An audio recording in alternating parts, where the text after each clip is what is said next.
2024년도에도 누가복음의 나머지 부분 강의를 끝까지 이어가도록 하겠습니다. 자, 새해 들어서 듣게 되는 첫 번째 주일 설교 제목으로 어떻습니까? 원한을 풀어주다. 듣기에 따라서는 아주 속 시원하게 들리기도 하고요. 또 어떻게 들으면 좀 살벌하기까지도 한 제목이 아닐까 싶습니다. 원래 새해 첫 설교 제목은 좀 더 진취적이고 긍정적이고 도전적인 제목이 잘 어울릴 텐데, 반면에 오늘 제가 정한 설교 제목이지만 좀 아쉽다는 생각을 좀 하긴 했습니다. 하지만 우리 주님이 우리 통하는 교회에 주시는 말씀이라고 믿고 함께 나누도록 하겠습니다. 아멘. 자, 오늘 본문 말씀도 예수님의 비유 말씀으로 시작이 됩니다. 이 비유의 제목을 붙여본다면 과부와 불의한 재판장이라고 제목을 붙일 수가 있습니다. 오늘 비유 말씀의 스토리를 잠깐 살펴보면 매우 간단하게 우리가 이해할 수 있습니다. 어떤 도시에 하나님을 두려워하지 않고 또 사람을 완전 개무시하는 한 재판장이 있었다는 겁니다. 그런데 그 도시에 한 과부가 있었는데 그 과부는 끊임없이 그 재판장에게 찾아가서 자기 원수에 대해서 원한을 풀어달라고 요청을 했던 거예요.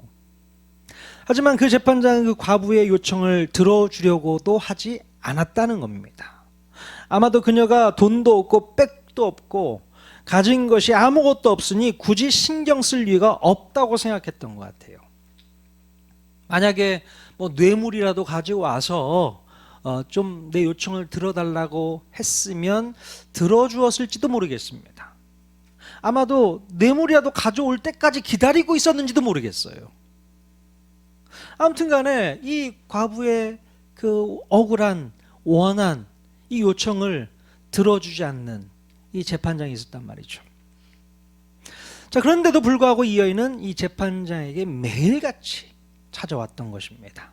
정말로 하루도 빠지지 않고 귀찮을 만큼 집요하게 재판장을 찾아가서 자신의 억울하고 속상한 마음을 풀어달라고 간곡하게 요청을 했던 것입니다.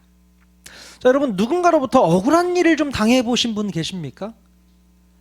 살면서 억울한 일 한 번 정도는 당해보셨죠?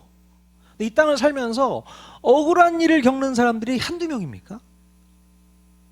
최근에 영화 한 편이 아주 극장가를 흥행하고 있는 영화가 있습니다. 1000만 관객을 몰입하게 하는 그런 영화가 있습니다. 서울의 봄이라는 영화 혹시 보셨습니까? 그 배경이 1979년 12월 12일 12.12 사태, 그러니까 서울 한복판에서 이루어진 밤새도록 이루어졌던 어떤 쿠데타 반란을 배경으로 하고 있는 영화입니다. 그 배경을 주도했던 인물 잘 아시죠? 예, 그냥 반. 저는 그 영화를 보고 나서 너무 속이 상하는 거예요. 그래서 집에 와가지고 인터넷을 이렇게 찾아봤습니다. 그러니까 쿠데타 세력 말고 반란군을 저지했던 세력들 있지 않습니까? 예, 그 세력들은 지금 어떻게 잘 살고 있나 궁금했어요. 그래서 실명을 찾아가면서 조회를 해봤는데 보니까 너무나도 비참한 인생들이 펼쳐지더라고요. 갑자기 가족들이 실종이 되거나 의문사, 알 수 없는 죽음을 맞이하게 되거나 그런 일을 겪게 되는 겁니다. 잘 다니던 군대에서도 이등병, 강등돼서 전역을 하거나 이런 일들이 다 있는 겁니다. 얼마나 억울했을까요? 그 누구 때문에 이런 일이 우리 가정에, 우리 개인의 삶에 들어와서. 그런 거 생각하면 정말 힘들었을 것 같다는 생각이 듭니다. 이 억울한 마음들, 이 땅 가운데는 참 억울하고 속상하고 가슴 아프고 괴로운 일들을 겪는 사람들이 너무나도 많다. 그죠? 오늘 등장하는 이 여인도 아마도 억울한 사연이 있었던 것 같습니다. 자, 이 억울한 사연을 가지고 있는 한 과부가 자신의 억울함을 좀 풀어달라고 재판장에게 찾아가서 요청했던 거예요. 자, 그런데 어떤 일이 벌어졌습니까? 그 재판장이 한참 동안을 그 과부의 소원을 들어주지 않다가 결국에는 그 과부의 끈질긴 요청과 간구로 재판장이 그 원한을 풀어주게 됩니다. 그 재판장은 무슨 이유 때문에 그 과부의 소원을 들어주었던 것일까요? 자, 우리가 18장 5절 말씀 같이 한번 읽어보도록 하겠습니다. 시작. 이 과부가 나를 번거롭게 하니 내가 그 원한을 풀어주리라. 그렇지 않으면 늘 와서 나를 괴롭게 하리라 하였느니라. 네, 이 재판장은요, 과부의 그 요청이 어땠다는 거예요? 번거롭게 느껴졌다는 겁니다. 우리말 표현에 의하면 번거롭고 귀찮게 여겨졌다는 것이죠. 자, 그런데 번거롭다는 말을 헬라어 원어를 토대로 제대로 해석해 보면 그 뜻이 귀찮다라는 느낌보다는 고생하고 근심하게 만들었다는 뜻에 더 가깝다는 겁니다. 예. 그리고 그 뒤에 나오는 괴롭게 하리라라는 헬라어 휘포 피아제라는 말은요, 무슨 뜻이냐면 때려서 멍들게 하다라는 뜻이 포함되어 있는 단어입니다. 괴롭게 하다라는 말이 그런 뜻이 있다는 거예요. 그러니까 이 재판장은요, 이 여인의 요청이 단순히 귀찮고 번거로워서가 아니라 바로 그녀의 요청이 자기의 양심을 때려서 멍들게 할 정도로 힘들게 했다는 얘기입니다. 무슨 말씀인지 아시겠어요? 아마도 그녀가 가지고 온 이 억울한 사정이 누가 들어봐도 충분히 이해가 되고 딱한 사정이었던 것 같아요. 하지만 이 재판관은 어떤 사람이라고 본문에 2번씩이나 소개하고 있습니까? 하나님을 두려워하지 않고 사람을 개무시했던 사람이에요. 자, 그런데 이렇게 하나님을 두려워하지 않고 사람을 무시했던 이 불의한 재판장이라고 할지라도 그녀가 가지고 온 이 억울하고 정당한 사연을 듣고서는 도저히 피할 수 없고 무시할 수 없고 참을 수가 없었던 거예요. 그것도 매일같이 찾아와서 자신의 정당한 사연을 구구절절 늘어놓고 가는데 이 불의한 재판장이 듣기에도 양심에 찔리고 부끄럽기까지 해서 결국에는 그 사연을 들어줄 수밖에 없었다는 겁니다. 만약에 이 여인의 요구가 정당하지 않은 것이라면 그가 아무리 자주 찾아왔다고 해도 전혀 번거롭거나 괴로울 리가 없었을 것입니다. 정당하지도 않은 문제를 가지고 나를 매일 찾아왔다? 그냥 무시해버리면 돼요. 근데 이 여인이 찾아와서 항의하는 내용이 정당한 겁니다. 누가 들어도 정당한 내용이에요. 그러니까 계속 그 얘기를 듣고 있으니까 마음에 찔리는 거예요. 이 불의한 재판장이라고 할지라도. 지금 그 얘기입니다. 그러니까 이 불의한 재판장이 이 불쌍한 여인의 소원을 들어준 이유가 뭐였습니까?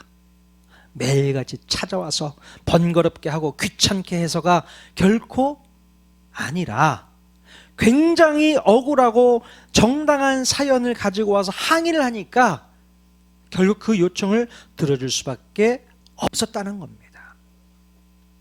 절대로 오해하지 말아야 할 것은 귀찮아서가 아니라 요구가 정당했기 때문이라는 거. 그것을 꼭 기억하시고 이 말씀을 읽으셔야 되는 거예요. 자, 예수님의 이 비유 스토리는 이렇게 끝이 납니다. 자, 그러면 과연 예수님께서는 이 비유를 통해서 무슨 말씀을 하고 싶으셨던 것일까요? 바로 7절 말씀에 보면 예수님께서 말씀하시고자 하는 그 뜻을 알 수 있게 됩니다. 7절 말씀 같이 읽겠습니다. 시작. 하물며 하나님께서 그 밤낮 부르짖는 택하신 자들의 원한을 풀어주지 아니하시겠느냐? 그들에게 오래 참으시겠느냐? 네, 이 불의한 재판장도 이 여인의 소원을 들어주고 있을 판인데 하물며 우리 하나님께서는 당신의 자녀들이 밤낮 부르짖는 그 원한을 들어주시지 않겠냐는 거예요. 당연히 들어주신다 그 얘기입니다. 자, 누가복음 11장 13절에서 또 같은 맥락의 말씀이 기록되어 있는데요. 같이 한번 읽어보도록 하겠습니다. 시작.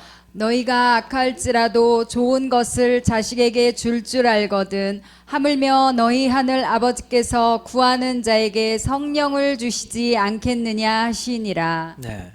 불의한 재판장도 이 불쌍한 과부의 원한을 들어줄 수밖에 없었다면 하물며 선하신 우리 하나님께서는 어떻게 하신다는 말씀입니까? 당연히 우리의 억울하고 정당한 기도에 응답하실 거라는 말씀이시죠.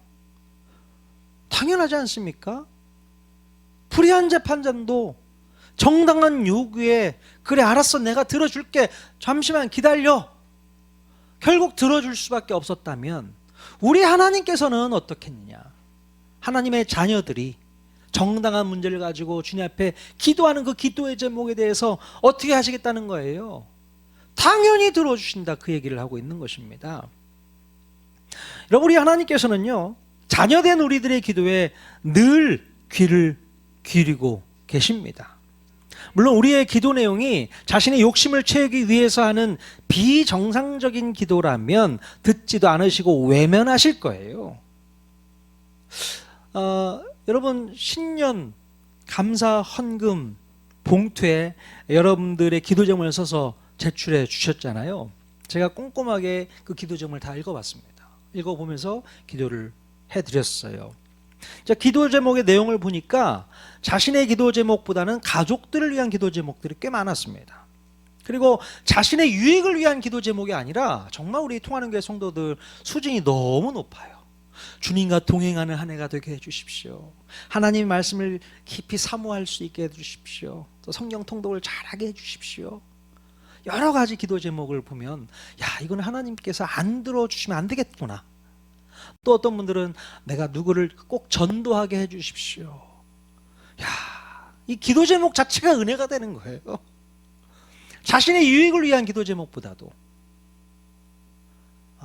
정말 정당한 기도 제목 이것처럼 정당한 게 어디 있겠습니까? 하나님께서 여러분의 기도 제목 다 응답해 주실 줄로 믿습니다. 아멘. 네, 하나같이 자신의 유익과 욕심 채워달라는 그런 기도 제목은 없었던 거예요. 꼭 필요하고 정당한 기도 제목만 있다는 것이 뿌듯하고 자랑스러웠습니다. 자, 그런데요 오늘 읽은 마지막 구절을 보면 좀 이상한 말씀이 좀 기록되어 있어요.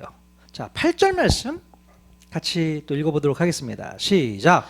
내가 너희에게 이르노니 속히 그 원한을 풀어 주시리라. 그러나 인자가 올 때에 세상에서 믿음을 보겠느냐 하시니라. 자, 내가 너희에게 이르노니 속히 그 원한을 풀어 주시리라. 여기까지는 이해가 충분히 되죠. 할렐루야죠. 아, 속히 원한을 풀어 주신다고 말씀하셨구나. 이해가 되죠. 그런데 그 다음 구절이 좀 복잡해집니다. 그러나 인자가 올 때에 세상에서 믿음을 보겠느냐? 예수님께서 반문하시는 내용이 기록되어 있습니다. 이 말씀이 무슨 뜻일까요? 바로 인자가 올 때에, 즉 예수님께서 이 땅에 다시 재림하실 때를 말하는 거겠죠. 바로 재림하실 때에 이 세상에서 진정한 믿음을 볼 수 있겠느냐? 이런 질문을 하고 있는 겁니다. 왜 예수님께서는 앞에 비유의 말씀 그 끄트머리에 이런 말씀을 하신 것일까요? 내가 세상에서 믿음을 볼 수 있을까? 왜 이런 말씀하신 것일까요? 자, 예수님의 이 질문의 뜻은 뭐냐면 바로 하나님의 신실한 약속과 말씀을 의지하면서 믿음을 지키고 있을 자가 과연 얼마나 되겠나, 이런 반문을 하시는 겁니다. 한마디로 예수님의 재림의 때까지 믿음을 지키고 있다는 것이 쉽지 않다는 내용이 포함되어 있는 것이 아닐까 싶어요.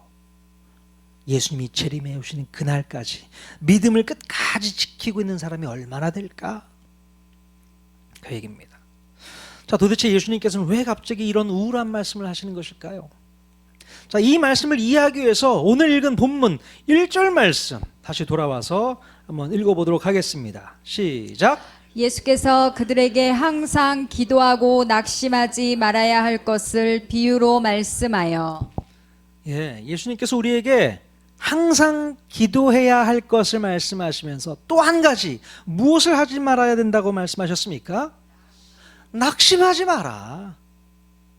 이 얘기입니다. 여러분, 우리가 기도를 하면서 낙심이 될 때가 있어 보셨습니까? 기도하면서 낙심이 될 때가 있을 수 있단 말이죠. 그렇다면 언제 낙심이 될까요? 그렇죠. 바로 기도 응답이 이루어지지 않을 때 우리는 낙심을 하게 됩니다. 근데 예수님께서는 지금 무엇을 가르치고 계신 거예요? 기도하면서 낙심하지 말라, 그 얘기입니다. 낙심하지 마라. 즉, 이 말씀은 무엇을 전제로 하고 있냐면 우리가 기도를 하면서도 낙심하게 되는 상황이 있을 것이라고 말씀하고 있는 겁니다. 기도를 하지만 너희들이 낙심하게 될 상황이 분명히 있을 거야. 예수님께서 알고 계신 거예요. 그럼에도 불구하고 낙심하지 말라라고 얘기하고 있는 겁니다. 자, 우리가 기도하면 절대로 낙심되는 상황이 벌어지지 않는다라가 아니라 우리가 기도를 해도 낙심되는 상황이 충분히 벌어질 수 있다는 겁니다. 여러분, 우리가 기도하면서 왜 낙심이 된다고 했습니까? 당연히 기도의 응답이 없을 때 낙심이 된다고 했죠. 지금 예수님께서는 우리가 기도를 해도 곧바로 응답이 없기 때문에 낙심될 상황이 벌어질 수 있겠다라고 가르치고 계신 겁니다. 참 저는 이 말씀이 너무 감사해요. 벌써 우리에게 예방접종을 하고 계신 거거든요. 기도 응답이 안 돼도 속상해하지 마. 섭섭해하지 마. 낙심하지 마. 그 얘기를 하고 있는 거거든요. 자, 설령 기도의 응답이 없을지라도 하나님께서 능력이 없거나 하나님이 우리를 사랑하지 않으시거나 우리에게 관심이 없어서가 아니니 낙심하거나 절망하지 말라. 그렇게 말씀하고 있는 거예요. 바로 그런 상황을 비유로 가르쳐 주시기 위해서 예수님께서는 과부와 이 불의한 재판장의 비유를 말씀하고 있는 겁니다. 이거 가르치기 위해서 이 비유를 말씀하신 거다라는 겁니다. 그래서 이 비유의 가장 중요한 포인트가 뭘까요? 이 포인트를 아셔야 돼요. 이 불쌍한 과부가 재판장을 번거롭게 하거나 귀찮게 했을 때에 결국 재판장이 그 과부의 손을 들어준 것처럼 우리들도 기도할 때는 그렇게 응답이 될 때까지 끈질기게 하나님을 괴롭혀 드려야 응답해 주신다, 이걸까요? 잘 생각해 보세요. 여러분, 이 비유의 말씀은 그런 의미를 가르치기 위해서 주신 말씀이 절대로 아닙니다. 뭔 소리야? 난 지금까지 그렇게 알았는데. 끈질기게, 이 과부가 끈질기게 재판장에게 요청했을 때 재판장이 그 기도를 들어준 것처럼 우리도 끈질기게 하나님 앞에 기도해야만 하나님께서 기도에 응답해 주실 거다라고 저는 알고 있었단 말이에요 라고 하실 분은 속으로 있을 거예요. 근데 그 의미가 아니라는 거예요. 아까도 말씀드렸지만 이 비유는 불의한 재판장에게도 정당한 사유를 가지고 나아갔을 때 그 불의함을 깨고 억울한 그 원한을 풀어주었다면 선하신 우리 하나님은 당연히 그 억울한 원한을 풀어주시고도 남는다는 것을 말씀하고 계신 겁니다. 우리 하나님은 더 선하시기 때문에 시간 끌지도 않고 하나님은 응답하실 그런 분이셔. 그 얘기를 가르치고 있는 거예요.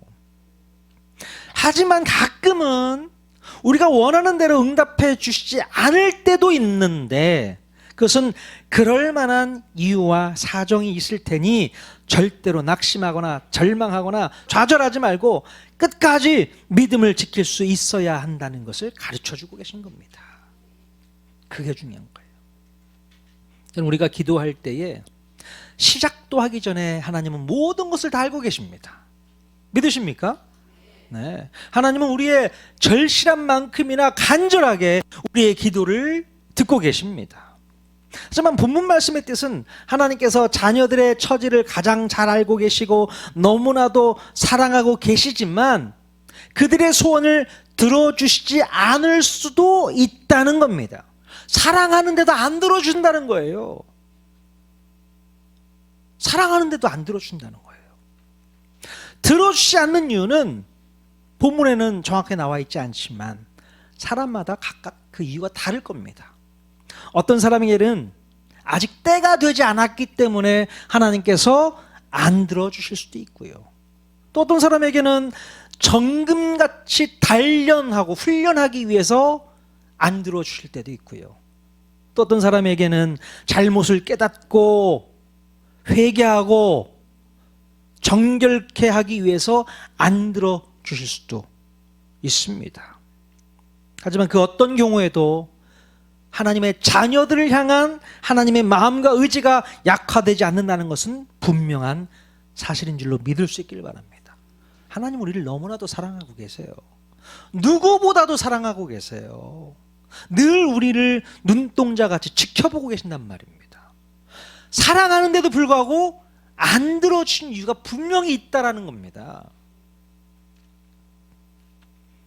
자, 그러므로 오늘 주님의 요청이 무엇이냐면 우리에게 뭘 하라고 하냐는 거냐면 끈질기게 기도하라는 것이 아니라 응답이 없어도 결코 낙심하지 말라는 얘기입니다. 오늘 말씀의 포인트가 바로 여기 있는 거예요. 응답이 없어도 너희들이 바라는 그 기대만큼의 답이 없어도 낙심하지 말라는 거예요. 여러분, 우리가 죽을 때까지 기도했는데도 응답이 없을 수 있습니다. 예. 그러나 그럼에도 불구하고 낙심하지 말아야 한다는 겁니다. 지금 당장, 아니 내가 죽기 마지막까지도 응답이 없어도 결국 나중에 가서는 응답이 있게 될 테니 걱정하지 말고 근심하지 말고 낙심하지 말아라, 그 얘기를 가르치고 있는 것입니다. 지금 당장 응답이 없을 수 있어. 내가 살아있는 동안 그 응답이 없을 수도 있어. 하지만 결국 우리 주님은 응답하실 줄로 믿습니다. 여러분, 요한계시록에도요 이런 비슷한 맥락의 말씀이 기록되어 있습니다. 자, 요한계시록 6장 9절에서 10절까지 말씀 같이 읽어보도록 하겠습니다. 시작. 다섯째 인을 떼실 때에 내가 보니 하나님의 말씀과 그들이 가진 증거로 말미암아 죽임을 당한 영혼들이 제단 아래에 있어 큰 소리로 불러 이르되 거룩하고 참되신 대주제여 땅에 거하는 자들을 심판하여 우리 피를 갚아주지 아니하시기를 어느 때까지 하시려 하나이까 하니. 네, 여러분, 하나님의 말씀과 그들이 가진 증거 때문에 죽임을 당한 영혼들이 있다고 합니다. 즉 예수님을 믿는다는 이유로 억울하게 죽어갔던 성도들을 의미하고 있어요. 자, 그런데 그들이 주님께 뭐라고 부르짖고 있었습니까? 대주제요, 땅에 거하는 자들을 심판하여 우리 피를 갚아주지 아니하시기를 어느 때까지 하시려 하나이까. 자, 이 말씀은 바로 하나님의 공의가 온 천하 만민 앞에 햇빛같이 드러나는 마지막 심판 때까지도 그 하나님의 응답이 보류되고 있음을 말씀하고 있는 겁니다. 응답되고 있지 않고 있음을 말씀하고 있는 거예요. 하나님의 심판 전까지도 억울함을 풀어주지 않을 수 있다는 것을 말씀하고 있습니다. 그러니까 주님, 왜 우리들의 억울한 원통한 마음을 왜 우리는 돌아보시지 않습니까? 왜 우리 마음을 풀어주지 않습니까? 그 요청을 하고 있는 겁니다. 우리가 누가복음 16장에서도 보았던 것처럼 거지 나사로, 이 거지 나사로처럼 그가 죽을 때까지도 하나님께서 응답해 주지 않았던 부분도 있었을 것이라 저는 생각합니다. 이 거지가 얼마나 기도를 많이 했을까요? 무슨 기도를 했겠습니까? 하나님, 저 몸이 아픕니다. 병 좀 고쳐주세요. 물질적으로 너무 열악합니다. 하나님, 풍성하게 물질도 좀 채워주세요. 거지니까 오늘도 먹고 살 수 있는 음식을 허락해 주십시오. 얼마나 기도를 했겠습니까? 하나님께서 그 기도를 들어주신 거예요, 안 들어주신 거예요? 어떻게 보면 안 들어주신 겁니다. 결국 죽음을 맞게 됩니다. 그런데 천국 천국에서 그 모든 것들을 다 보상받게 되었다는 것이죠. 여러분 그 사실을 꼭 기억하실 수 있기를 바랍니다. 우리는 어떤 욕심이 있냐면 당장 응답해 주십시오. 제가 지금 필요한데 갈급한데 왜 나에게 이걸 안 보여주십니까? 응답해 주셔야죠. 제가 아픈데 왜 안 고쳐주십니까? 제가 돈이 필요한데 왜 안 주십니까? 물론 정당한 기도일 수 있죠. 당연히 하나님의 자녀들이잖아요. 정당하게 아버지께 저 이거 좀 주세요. 똑같은 거 아니면 아빠 치킨 사줘. 뭐 정당하게 요청하는 거 아닙니까? 하나님께서는 아니, 때가 아니야. 이 방법이 아니야. 그냥 킵해두고 있는 거죠. 자, 그러므로 우리 예수님께서 마지막 절에 이런 말씀을 하셨던 거예요. 인자가 올 때에 세상에서 믿음을 보겠느냐. 이 말씀이 아주 중요한 말씀입니다. 가끔 보면 자신의 기도에 응답이 없다고 해서 낙심하는 분들이 있습니다. 예. 낙심까지만 하고 거기서 다시 회복하면 좋을 텐데 오히려 그때부터 주님을 등지는 사람들이 계세요. 하나님 아무리 내가 기도해도 응답해 주지 않아. 이거는 나는 하나님 못 믿겠어. 하나님이 어떻게 살아계시다면 나한테 이럴 수가 있어. 그래서 하나님을 등지게 되는 경우가 있습니다. 믿음이 있는 거예요, 없는 거예요? 믿음이 없는 겁니다. 믿음이 있는 사람이라면 그래 무슨 뜻이 있겠지. 지금은 내가 알 수 없는 더 큰 비밀이 있겠지. 그것을 생각하고 기다리는 거예요. 그게 믿음입니다. 그래서 예수님께서 내가 올 때까지 이 세상에서 믿음을 보겠느냐?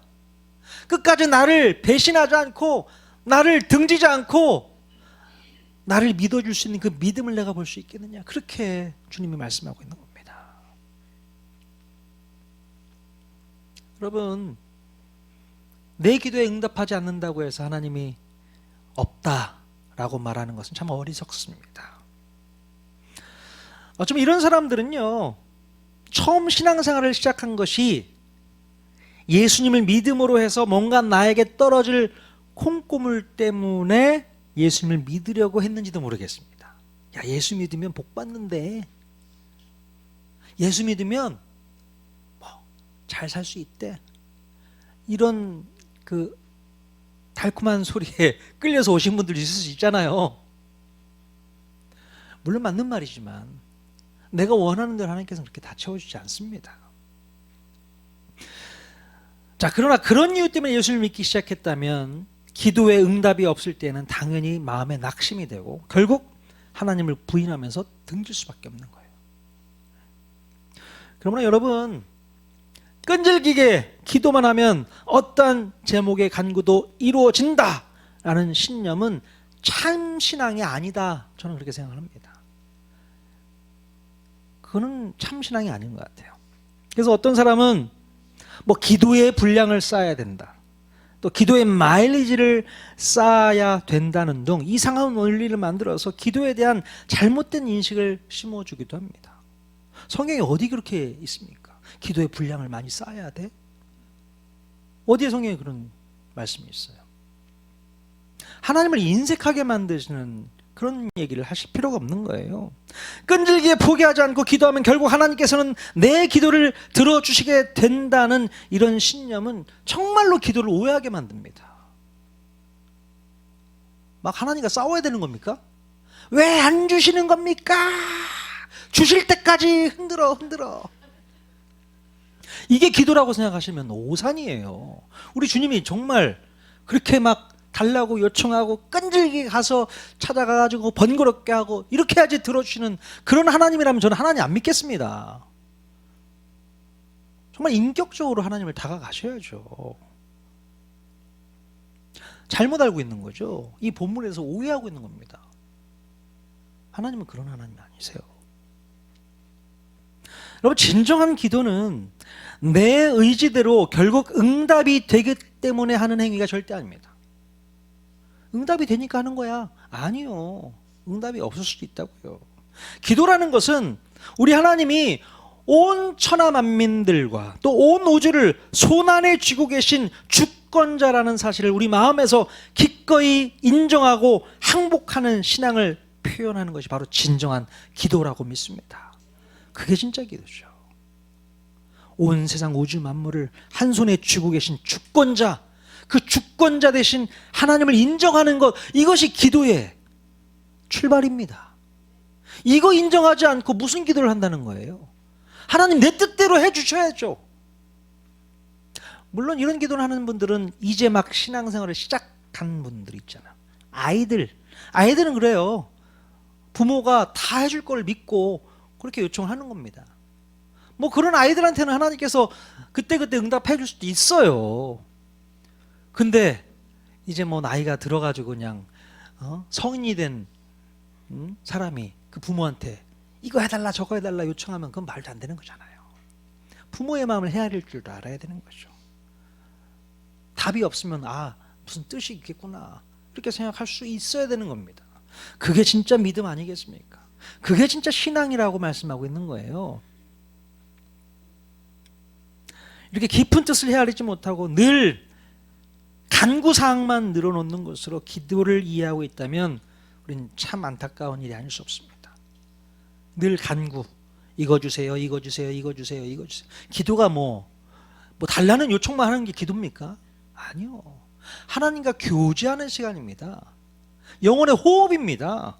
호흡하라고요. 소통하라고요.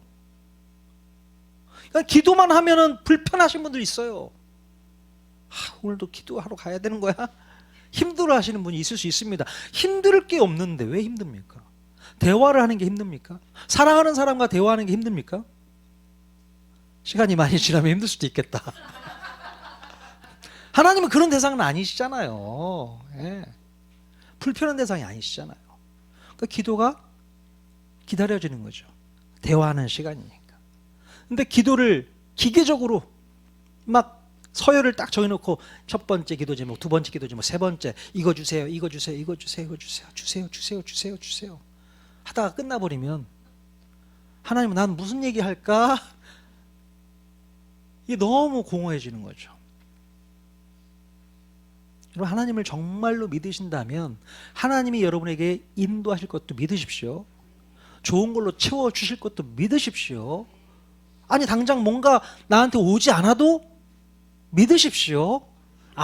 더 큰 거 주려고 하시는구나. 더 좋은 거 주시려고 하는구나. 그것을 믿으십시오.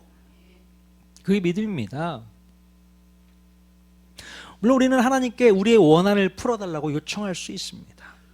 하지만 하나님께서는 내가 생각하지 못한 가장 적절한 때에 가장 적절한 방법으로 내 원한을 풀어주시고 내 소원을 들어주신다는 것을 우리가 꼭 기억해야 될 줄 믿습니다.